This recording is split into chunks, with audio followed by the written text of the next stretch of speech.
as the Pens game is going to start soon, I'm not going to take 10 minutes of your time. But thank you, Sam. Thank you, Kathy. Thank you for the veterans and Patriots United for inviting me to speak this evening. I'm Josh Wander, and I'm running for the Pittsburgh City Council. I am the only Republican, I believe the only conservative running for that position. I'm running in the 5th District. And I'd like to tell you a story. Syria has a president named Assad. They're in the news now. And President Assad, as any good, ruthless dictator, has an election every few years, at which he is the only candidate on the ballot. A man goes to vote in Syria, and he gets to the polling station and he sees the ballot that has President Assad on it. And underneath it has the options of circling yes or no. Everybody circles yes. But he was thinking to himself, I'm not so happy with the way things are going in this country. It's a democracy, I have a right to vote. I think I'm going to circle no. He circles no, hands in his ballots, and begins his ride home. On the way home, he starts to think to himself, maybe that wasn't such a good idea. You know, I have a family, they're probably going to be arrested. I have a business, they're going to close it down. They might arrest me, torture me, kill me. When I get home, I better call up the Syrian election officials and tell them I made a mistake.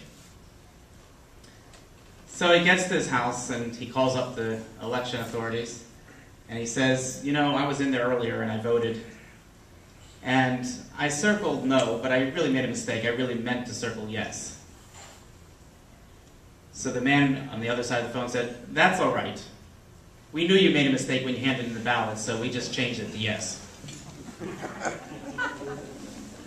That type of dark humor is funny when you're speaking about Syria. Unfortunately, that is very similar to the situation we have in the city of Pittsburgh. 78 years there has not been a Republican on the Pittsburgh City Council. That is a shocking statistic for even the most liberal Democrat out there. And should be shocking to everyone. There's a reason why we have a two-party system in this country, in this wonderful republic that we have. It promotes accountability between the parties. And unfortunately, that is totally broken down in our city. What we have is one candidate. In the Middle East, it's called a dictatorship. In Pittsburgh, they call it the Democratic Party. And you may have a few of them, but they're just clones of each other. I'm running against two Democrats, and they're both arguing with each other who is in the pocket of the mayor. Neither of them are in the pocket of the mayor. They're both the mayor. They're one and the same. We need to change the direction. It's 78 years. If they haven't figured out the demographics are dwindling, taxes are going up, the city is going down the drain, there's a change of course that needs to be taken immediately in order to protect our city.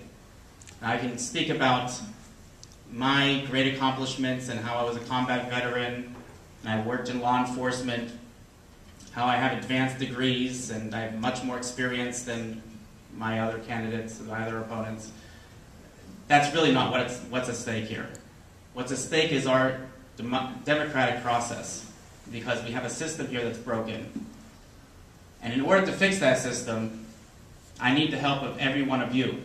You may not be in my district, you may not be able to vote for me personally, but I need your help, I need your support, whether it be as a volunteer, spreading the word, sending a contribution, or even praying for me. Everything helps.